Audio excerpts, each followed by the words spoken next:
अनुपेतमपेतकृत्यम् द्वैपायनो विरहकातर आजुहावा पुत्रेति तन्मयतया servo अभिनेदुं स्तं सर्वभूतहृदयं मुनिमानतोऽस्मि।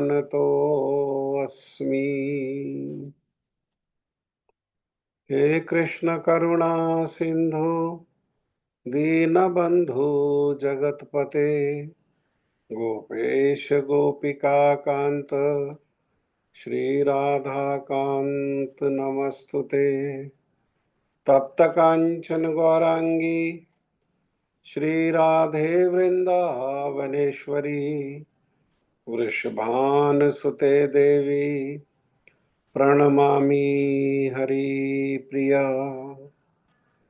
भक्त्या विहीन अपराधलक्षे क्षिप्तश्च कामादि तरंगमध्ये कृपामयि त्वां शरणं प्रपन्ना वृंदे नमस्ते चरणारविंदम वृंदे नमस्ते चरणारविंदम वृंदे नमस्ते चरणारविंदम। श्री कृष्ण चैतन्य प्रभु नित्यानंदा श्री अद्वैत गदाधर श्रीवासादि गौर भक्त वृंद। हरे कृष्ण कृष्ण कृष्ण हरे हरे हरे राम राम राम हरे हरे। मैं सबसे पहले मेरे गुरुपाद पद्म नित्य लीला प्रविष्ट ओम विष्णुपाद परमहंस परिव्राजकाचार्य अस्तोत्र शतयुगाचार्य श्री श्रीमद भक्ति वेदांत शिल नारायण गोस्वामी महाराज जी के अभय चरणारविंद में अनंत कोटि दंडवत प्रणाम करते हुए उनकी कृपा याचना करता हूँ। तदुपरांत नित्य लीला प्रविष्ट ओम विष्णुपाद स्तोत्र श्री श्रीमद भक्ति वेदांत स्वामी महाराज शिल प्रभुपाद जी के चरण सरोज में अनंत कोटि दंडवत प्रणाम। रूप अनुग गुरु परंपरा के चरणों में अनंत कोटि दंडवत प्रणाम। कथा के श्रोता वृंद वैष्णव वैष्णवी माता भाई बहन प्रभु आप सभी को मेरा यथा योग्य प्रणाम। श्रीमद् भगवद गीता अध्याय 3 श्लोक संख्या 12 12वें श्लोक में भगवान अर्जुन के माध्यम से हम सब लोगों के मंगल के उद्देश्य से बता रहे हैं। इष्टान भोगान ही वो देवा दासयन्ते यज्ञ भाविता तैर्दत्तान अप्रदाय एभ्यो यो भुङ्क्ते स्तेन एव सा। इष्टान भोगान ही वो देवा दासयन्ते यज्ञ भाविता तैर्दत्तान अप्रदाय एभ्यो यो भुङ्क्ते स्तेन एव सा। कहिए।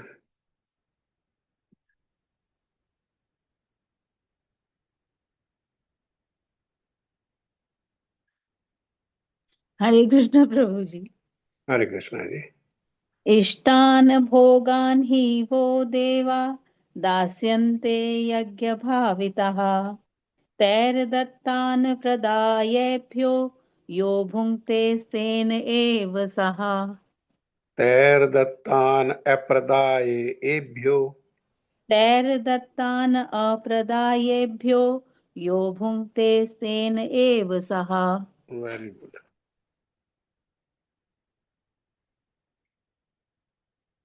और कौन बोलेगा? इष्टान् भोगान् हि वः देवाः दास्यन्ते यज्ञभावितः तैः दत्तान् अप्रदायेभ्यो यः भक्तिस्तेन एव सः। इष्टान् भोगान् हि वो देवा दास्यन्ते यज्ञभाविताः तैर्दत्तान् अप्रदायेभ्यो यो भुङ्क्तेस्तेन एव सः। और किसकी इच्छा है बोलने की? इष्टान् भोगान् हि वो देवा दास्यन्ते यज्ञभाविताः तैर्दत्तान् अपरादायेभ्यो यो भुनक्तेस्तेन एव सः।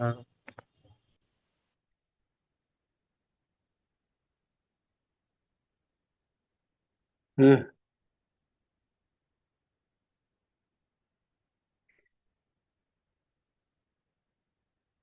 जीवन की विभिन्न आवश्यकताओं की पूर्ति करने वाले विभिन्न देवता यज्ञ संपन्न होने पर प्रसन्न होकर तुम्हारी सारी आवश्यकताओं की पूर्ति करेंगे।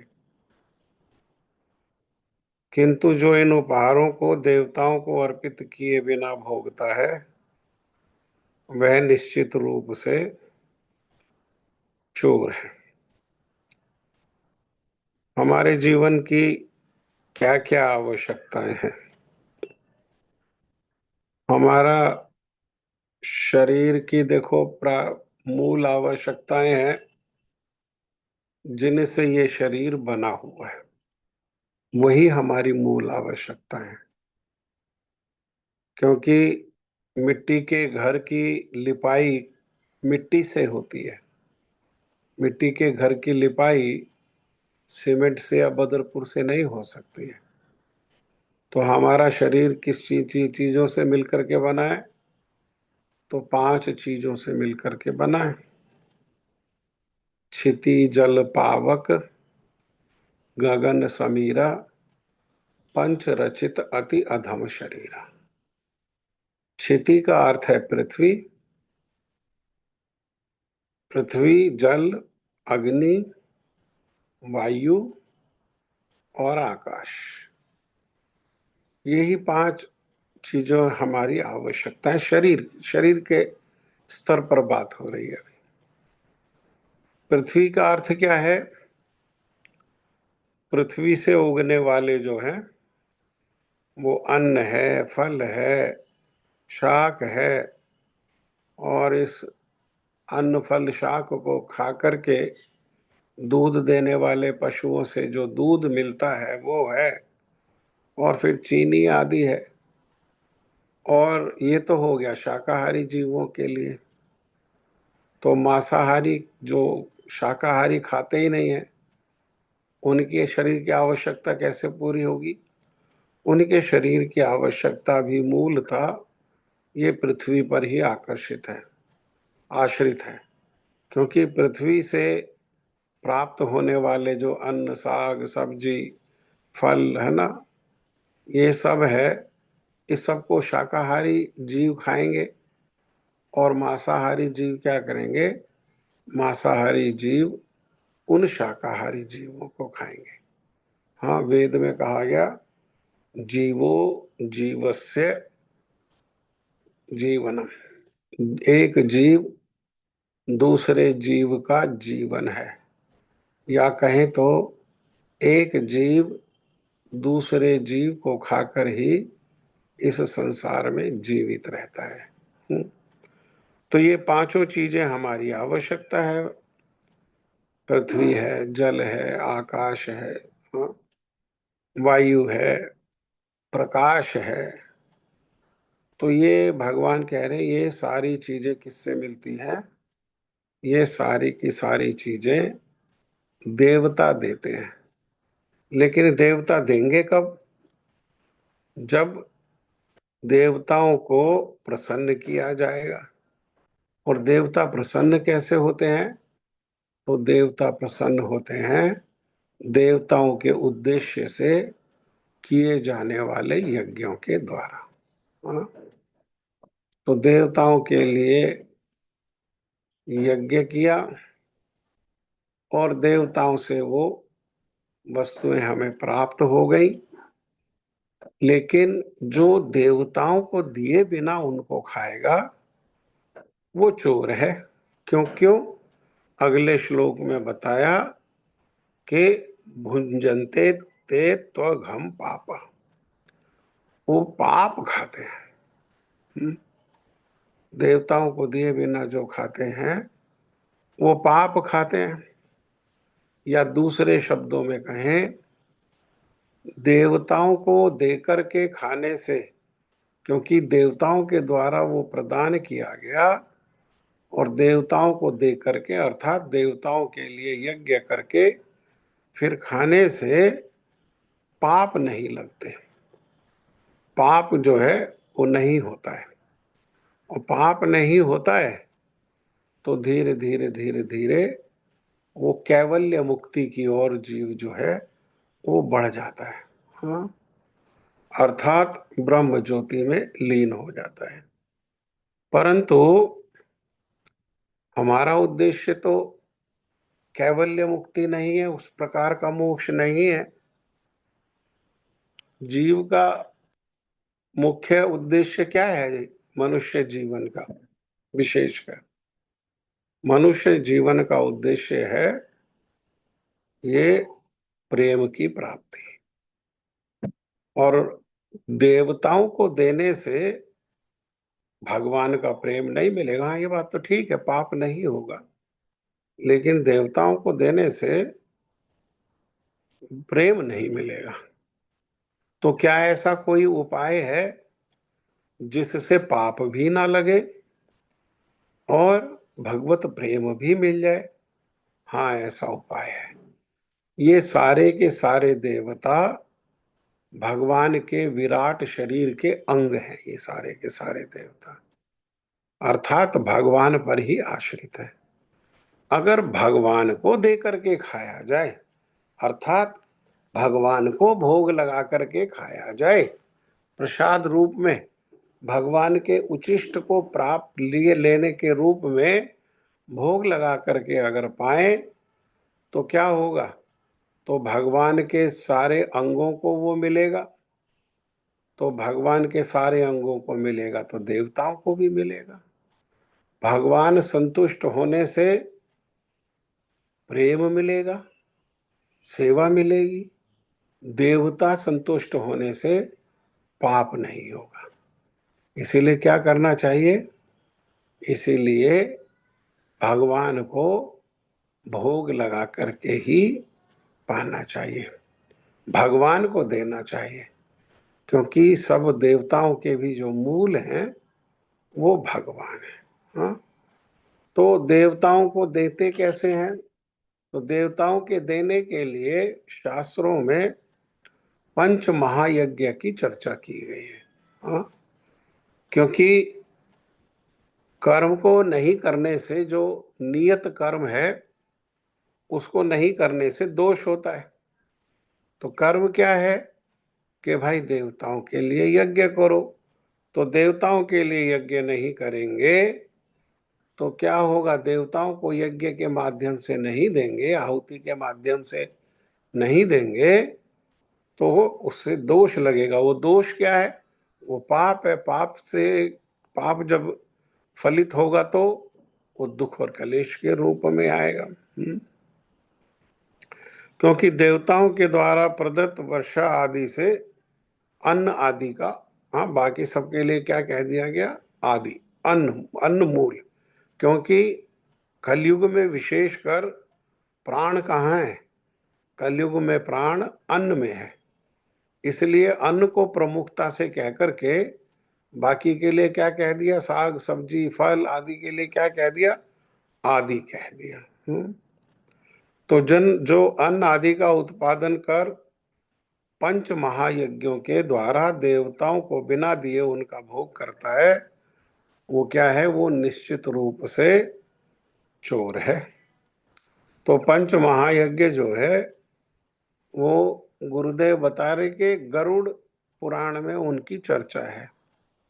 गरुड़ पुराण विस्तार से है, विस्तृत है, और गरुड़ पुराण में ये सारी चर्चाएं हैं। क्या नहीं करने से पाप लगता है, क्या करने से पाप लगता है, और क्या विधि है पाप से बचने की, गरुड़ पुराण में इसका विशेष रूप से उल्लेख है। तो गरुड़ पुराण में बताया 5 यज्ञ कौन कौन से हैं। एक है अध्यापनम, एक है ब्रह्म यज्ञ। ब्रह्म यज्ञ एक है जो अध्यापन के द्वारा पूरा किया जाता है। पितृयज्ञ एक है जो तर्पण के द्वारा पूरा किया जाता है। और देव यज्ञ एक है जो होम अर्थात यज्ञ के द्वारा पूरा किया जाता है। और एक कौन सा है? ये 5वां है नर यज्ञ। नर यज्ञ। तो इस प्रकार से ये 5 यज्ञ बताए गए हैं। तो पहला है ब्रह्म यज्ञ। ब्रह्म यज्ञ में अध्यापन मूल है। अध्यापन का अर्थ क्या है? कि खुद अध्यापन करें और फिर जो उनके निकट उनके आश्रित जन हो शिष्य के रूप में उनको शास्त्र उपदेश करना, ये ब्रह्म यज्ञ है। सभी लोगों का इस प्रकार से कर्तव्य है कि सुने, सदगुरु से सदवक्ताओं से सुने, शास्त्रों से अध्ययन करें, हाँ, और फिर क्या करें? फिर उसको सुनाए, जिसको ब्राह्मण के लक्षण भी बताया गया, पठन पाठन, पढ़ें और पढ़ाएं। शास्त्रों का जो उपदेश है, जो निर्बोध लोग हैं, जो नहीं जानते हैं, उन पर कृपा करके क्या करें? उन पर कृपा करके गुरु होकर के, जैसे गुरु अपने शिष्य का हर प्रकार से मंगल के उद्देश्य से उस शिष्य को शास्त्रों का उपदेश करते हैं, ऐसे साधारण लोगों पर दया रख करके उनके ऊपर कृपा रख करके क्या करे? तो शास्त्र उपदेश प्रदान करे। इसी को कहा गया ब्रह्म यज्ञ। दूसरा है पितृयज्ञ। ये पितरों के उद्देश्य से तर्पण करना।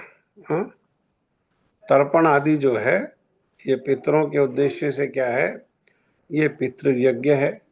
ये भी सारे जो गृहस्थ हैं विशेषकर उनके ऊपर ये ऋण है, पितरों का ऋण है। फिर देवताओं का ऋण है। तो देव ऋण कैसे होगा पूरा? तो देवताओं के अलग अलग देवताओं के लिए कई प्रकार के शास्त्रों में यज्ञ बताए गए हैं। उन यज्ञ को करके, जैसे पहले भी बताया कि भगवान स्वयं बता रहे हैं यहाँ पर कि यज्ञ करना चाहिए देवताओं के लिए, जो नहीं करता है वो चोर है। तो यही तो नंद बाबा कर रहे थे।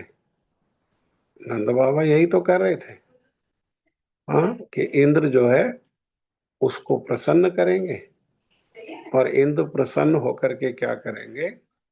वो वर्षा करेंगे। जैसा यहाँ स्वयं भगवान कह रहे हैं कि यज्ञ करो और यज्ञ से देवता प्रसन्न होंगे और प्रसन्न होकर के तुम्हारी सारी आवश्यकताओं की पूर्ति करेंगे। तो जब भगवान श्री कृष्ण ने पूछा तो नंद बाबा ने यही कहा कि भाई उसको हम भोग देंगे, उससे इंद्र प्रसन्न हो जाएंगे और वो प्रसन्न होकर वर्षा करेंगे। वर्षा से जल भर जाएगा तो हमारी गायों को जल पीने के लिए मिलेगा, हमें जल पीने के लिए मिलेगा, और उस जल से घास हो जाएगी तो गायों का जीवन यापन होगा, और गायों से फिर हमें दूध प्राप्त होगा, गोबर आदि प्राप्त होगा। हाँ, कैसे आवश्यकताएं, देखो गाय गोबर से ईंधन हो जाएगा, और दूध से आगे बनने वाली चीजें, शक्ति, शरीर को शक्ति देने वाली चीजें हैं, दही है, घी है, माखन है, मिठाई है, ये सब बन जाएगा। और फिर बारिश से ही अन्न मिलेगा, फल मिलेगा, सब्जी मिलेगी, है ना, ये सब प्राप्त होगा। तो नंद बाबा वही कर रहे थे। फिर भी भगवान ने उनका जो इस प्रकार का यज्ञ है, जिस यज्ञ को स्वयं करने के लिए भगवान श्री कृष्ण भगवत गीता में कह रहे हैं, उसको उन्होंने रुकवाया। और रुकवाने के उद्देश्य थे, गौण उद्देश्य भी और मुख्य उद्देश्य भी। तो गौण उद्देश्य कहने का अर्थ क्या है? गौण उद्देश्य का अर्थ है कि भाई गौण जो कारण था वो ये था कि इंद्र को अभिमान हो गया, तो इंद्र के अभिमान को थोड़ा सा तोड़ना। देवताओं का इस प्रकार से अभिमान को भगवान सहन नहीं कर पाते हैं, क्योंकि देवताओं के पास अपना तो कुछ है नहीं, तो अभिमान किसका? सब कुछ तो भगवान से प्राप्त होता है, सारी तो संपत्ति भगवान की है। देवता खुद अपना पालन, देवताओं का पालन भगवान करने वाले हैं। तो देवता अहंकारवश ये कैसे समझ लें कि वे संसार का पालन करने वाले हैं और वे संसार का विनाश करने वाले हैं? हाँ, लेकिन इंद्र के मन में इस प्रकार का विचार आया, तो उनके अहंकार को तोड़ना था, ये था गौण कारण। परंतु मुख्य कारण क्या है? मुख्य कारण ये है कि ब्रज गोपियों का और कृष्ण का पूर्व राग है, प्रेम है। परंतु समाज की मर्यादा है, परिवार की मर्यादा है, गुरुओं की मर्यादा है, इस कारण एक दूसरे को ठीक से देख भी नहीं पाते हैं। हाँ? तो इसी उद्देश्य को पूरा करने के लिए भगवान ने क्या किया? भगवान ने इस प्रकार से इंद्र को उस उद्देश्य की पूर्ति के लिए इंद्र के हृदय में इस प्रकार की प्रेरणा दे करके और इंद्र को भी उस सेवा में शामिल कर लिया। कि इंद्र क्या कर रहे हैं? इंद्र को प्रेरणा दी, तो उन्होंने समयंतक जो बादल है, प्रलयकारी बादल है, उनको आदेश दे दिया कि वर्षा के द्वारा, बिजली के द्वारा इन ब्रजवासियों को मार डालो। और ब्रजवासियों के ऊपर जब इस प्रकार से इंद्र का प्रकोप हुआ, वही ब्रजवासी तो सारे सहायता के लिए कृष्ण को पुकारा, और कृष्ण ने क्या किया? गिरिराज गोवर्धन को धारण कर लिया। सब लोग गिरिराज जी के नीचे आ गए और गिरिराज जी का आश्रय लिया। तो कृष्ण भी वही है और ब्रज गोपियां भी वही है। हाँ? और ब्रज गोपियां जो हैं, अब कृष्ण को वो लजाती जो निगाहें हैं, लजाती जो चितवन है, उससे कृष्ण को देख रही हैं। और कृष्ण क्या कर रहे हैं? कृष्ण उन ब्रज गोपियों को देख रहे हैं। ब्रज गोपियों को कृष्ण देखते हैं तो वे लजा जाती हैं। लज्जित होने से, लजा जाने से उनका चेहरे पर और रूप आ जाता है और वे और सुंदर हो जाती हैं और कृष्ण और आकर्षित हो जाते हैं। तो इस उद्देश्य से, क्यों? क्योंकि कृष्ण भगवान है। हाँ, कृष्ण के अधीन है देवता। कृष्ण का पालन देवता नहीं करते हैं, देवताओं का पालन कृष्ण करते हैं। हाँ, तो ये किसके लिए कह रहे हैं भगवान? यहाँ पर भगवान स्वयं के लिए नहीं कह रहे हैं इस बात को, इस बात को कह रहे हैं साधारण मनुष्यों के लिए। कौन साधारण मनुष्य? जो अभी भगवान को नहीं जानते हैं, भगवान को नहीं समझे हैं, वे भगवान को भोग आदि नहीं दे रहे हैं, भगवान में निष्ठा नहीं है, भगवान की सेवा में निष्ठा का अभाव होने के कारण भगवान को भोग आदि नहीं दे रहे हैं। तो उनको भी कैसे, हाँ, उनका भी कैसे मंगल किया जाए, उनकी पापों से रक्षा हो। पापों से रक्षा होगी तो एक दिन वो क्या करेंगे? धीरे धीरे उन्नति करते हुए वे भी भगवान को उस प्रकार से भोग आदि प्रदान करेंगे, उन्नति करते हुए लेकिन प्रारंभ कहाँ से हो? तो प्रारंभ यहीं से हो कि भाई देवता तुम्हें दे रहे हैं तो तुम क्या करो, तुम बदले में देवताओं को दो। देवता तुम्हारा पालन करेंगे और तुम क्या करो, तुम देवताओं का पालन करो। तो इसलिए ये ग्रस्तों के ऊपर ऋण है। कौन ग्रस्तों के ऊपर, किन लोगों के ऊपर ये ऋण है? ये उन लोगों के ऊपर ऋण है जिन्होंने अपने जीवन को पूर्णतया भगवान की सेवा में नहीं लगाया, जिन्होंने पूर्णतः भगवान को ही लक्ष्य करके अपने मन, कर्म और वचन आदि जो है उनको सबको भगवान की सेवा में लगा दिया, वे किसी के ऋणी नहीं है। क्यों ऋणी नहीं है? तो ये श्रीमद् भगवद गीता में 18वें अध्याय में भगवान जाकर के बताएंगे इस बात को। अभी तो कह रहे हैं देवताओं के लिए यज्ञ करो, और वहां जाकर के कहेंगे कि ये जो सारे धर्म है इन सारे धर्मों को त्याग दो। सर्वधर्मान परित्यज्य।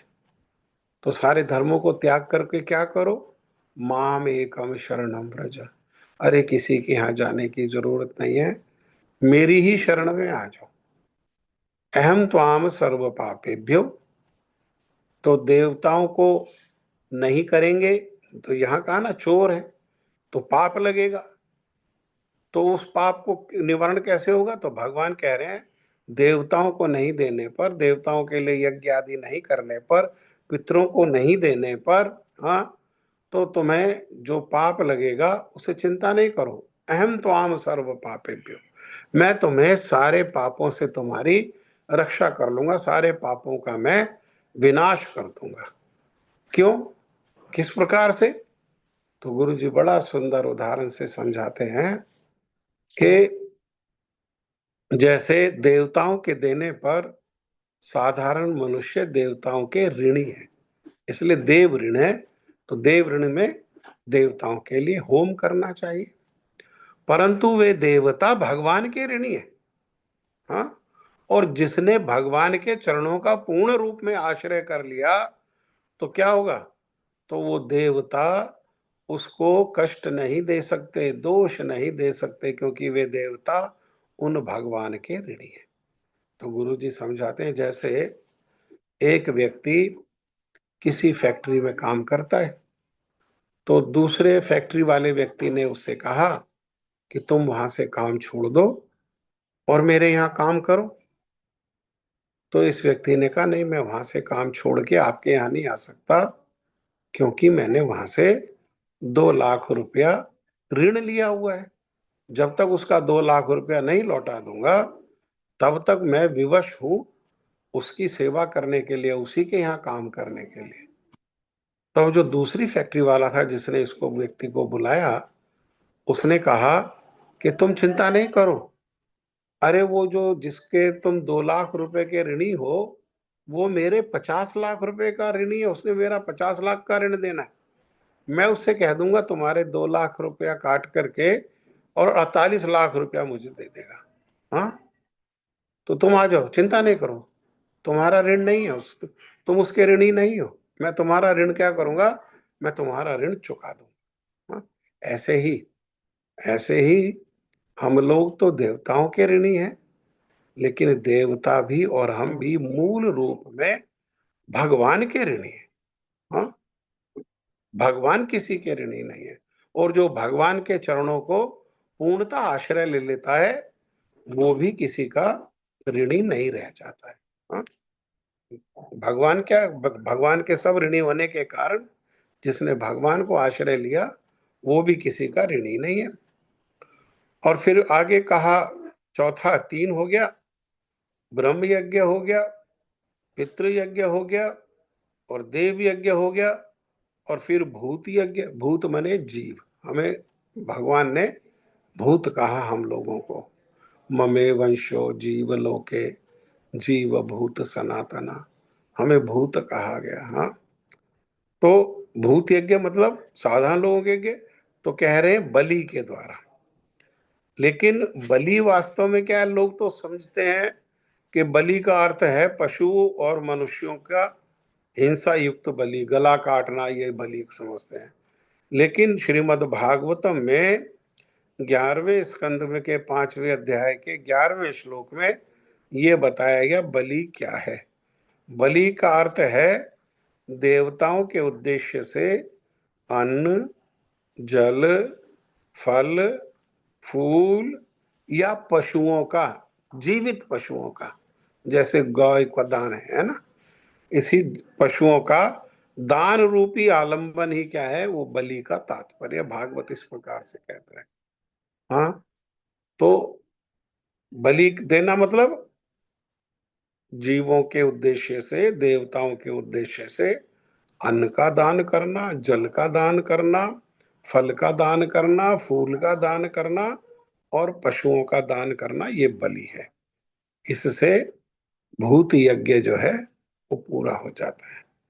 और पांचवा है नर यज्ञ। नर यज्ञ कैसे पूरा होता है, नर यज्ञ का ऋण कैसे उतरता है? तो घर में जो अतिथि आदि आते हैं, उन अतिथियों का सत्कार करने से, उनका सेवा करने से, उनको खिलाने पिलाने से।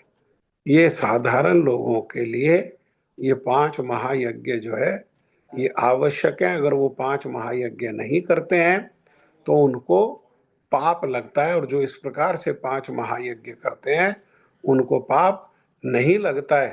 परंतु ये 5 महायज्ञ करने पर भी प्रेम की और सेवा की प्राप्ति नहीं होती है, सुख की प्राप्ति, आनंद की प्राप्ति नहीं होती है। वो कैसे होगी? वो भगवान को संतुष्ट करके होगी, और भगवान को संतुष्ट करना ही जीव का जो है अपनी सेवा के द्वारा, अपने प्रेम के द्वारा, यही जीवन का उद्देश्य है। और भगवान संतुष्ट होंगे तो सारे देवता स्वतः ही संतुष्ट हो जाएंगे, सारे ऋषि स्वतः ही संतुष्ट हो जाएंगे, सारे पितृ स्वतः ही संतुष्ट हो जाएंगे, और भूत और नर अतिथि और साधारण जीव भी, मनुष्य भी, वो स्वयं संतुष्ट हो जाएंगे। इसलिए क्या करना चाहिए? अभी भगवान आगे के श्लोक में ये बात को कहेंगे भी कि जो मेरे को देता है, मेरे को खिला करके खाता है, वो क्या है, वो सारे पापों से तो दूर हो ही जाता है, उसको प्रेम की प्राप्ति भी होती है। भगवान स्वयं कहेंगे अपने अगले श्लोकों में, हम अध्ययन करेंगे अगले श्लोकों में कि मेरे को भोग लगा। ठीक है, ठीक है, समय हुआ, अभी जप करो। प्रणाम। हरे कृष्णा। दंडोत जी। विष्णुपादाय कृष्ण पृष्ठाय भूतले श्री श्रीमद् भक्ति वेदांत गोस्वामी इति नामिने। ओम अज्ञानतिमिरान्धस्य ज्ञानाञ्जनशलाकया बेटा एक और श्लोक बोलो। नमाओम विष्णु पदाय राधिकाय प्रियात्मने श्री श्रीमद् भक्ति वेदांत शील नारायण गोस्वामी इति नामिने। फिर बोलेंगे श्री कृष्ण चैतन्य प्रभु प्रभु जी। बोलो। श्री अद्वैत गदाधर श्रीवासादि गौर भक्त वृंद की जय। हरे कृष्णा कृष्ण कृष्ण हरे हरे, हरे राम राम हरे हरे, हरे कृष्ण कृष्ण कृष्ण हरे हरे राम राम हरे हरे, हरे कृष्ण कृष्ण कृष्ण हरे हरे राम राम हरे हरे, हरे कृष्ण कृष्ण कृष्ण हरे राम हरे। हाँ जी, बताए थे 5 प्रकार के महायज्ञ, जिसमें ब्रह्म यज्ञ में था अध्ययन, पितृ में था तर्पण, भूत यज्ञ में था पशु अन्न आदि की का दान, और नर में था अतिथि सत्कार। देव यज्ञ में क्या था? ओम। होम। हाँ ओम। जी, हाँ जी, ठीक है और सर। अध्ययन, अध्ययन और अध्यापन दोनों है उसमें। ब्रह्म यज्ञ में अध्ययन और अध्यापन। हाँ जी, हाँ जी। और कोई बात है किसी की?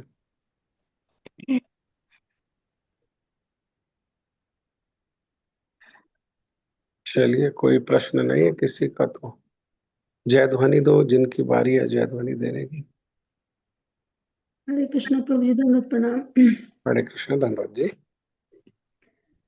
श्री श्री गुरु गौरंगा गंधर्व विकास श्री गिरधारी श्री राधा विनोद बिहारी जी की जय। जय नित्य लीला प्रविष्ट ओम विष्णु पाद अष्टोत्तर श्री भक्ति वेदांता श्री नारायण गोस्वामी महाराज की जय। जय नित्य लीला प्रविष्ट ओम विष्णु पाद अष्टोत्तर श्री श्री श्रीमद् भक्ति प्रज्ञान केशव गोस्वामी महाराज की जय।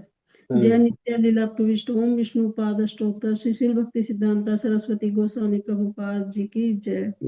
जय नित्य लीला प्रविष्ट ओम विष्णुपाद परमहंस बाबा जी श्री गौर किशोरदास गोस्वामी महाराज की जय। जय नित्य लीला प्रविष्ट ओम विष्णुपाद सच्चिदानंद श्री भक्ति विनोद ठाकुर की जय। जय नित्य लीला प्रविष्ट ओम विष्णुपाद वैष्णव सार्वभौम श्री जगन्नाथ दास बाबा जी महाराज की जय। जय श्री गौड़िया वेदांता जय श्री बलदेव विद्याभूषण प्रभु की जय। जय श्री विश्वनाथ चक्रवर्ती ठाकुर की जय। श्री नरोत्तम श्रीनिवास श्यामानंद प्रभु त्रय की जय। जय श्री कृष्णदास कविराज गोस्वामी प्रभु की जय। जय श्री रूप सनातन भट्ट जीव गोपाल भट्ट दास सठ गोस्वामी प्रभु की जय। जय श्री स्वरूप दामोदर रामंदर से गोष पार्षद वृंद की जय। जय श्री नामाचार्य श्रीदास ठाकुर की जय। प्रेम से कहो श्री कृष्ण चैतन्य प्रभु नित्यानंद श्री अद्वैत गदाधर श्रीवासादि श्री गौर भक्त वृंद की जय। श्रीअंत दीप मायापुर समदीप गौतमदीप मध्यदीप कौलदीप ऋतुदीप जन्मदीप मोददीप रुद्रदीपात्मकम श्री श्री नवदीप धाम की जय। श्री श्री राधा कृष्ण गोप गोप गोवर्धन द्वादश गुणात्मा श्री मंडल धाम की जय। द्वादश उपवन की जय। श्री श्यामा कुंड राधा कुंड यमुना गंगा तुलसी भक्ति देवी की जय। श्री जगन्नाथ बलदेव सुभद्रा बलदेव सुदर्शन चक्र जू की जय। भक्तों से प्रहलाद महाराज की जय। चारों धाम की जय। चारों संप्रदायों की जय। चारों आचार्यों की जय। आक्रमण श्री चैतन्य मठ की जय। श्री गौड़ीय वेदांता समिति की जय। श्री देवानंद गौड़ीय मठ और अन्य शाखा मठ समूह की जय। श्री हरिनाम संकीर्तन की जय। अनंत कोटि वैष्णव वृंद की जय। समागम वृंद की जय। श्री गौर प्रेमानंदे हरि हरि हरि बोल हरि हरि बोल हरि हरि बोल। हरे कृष्णा। दंडवत प्रणाम। राधे राधे। जी हाँ। प्रणाम।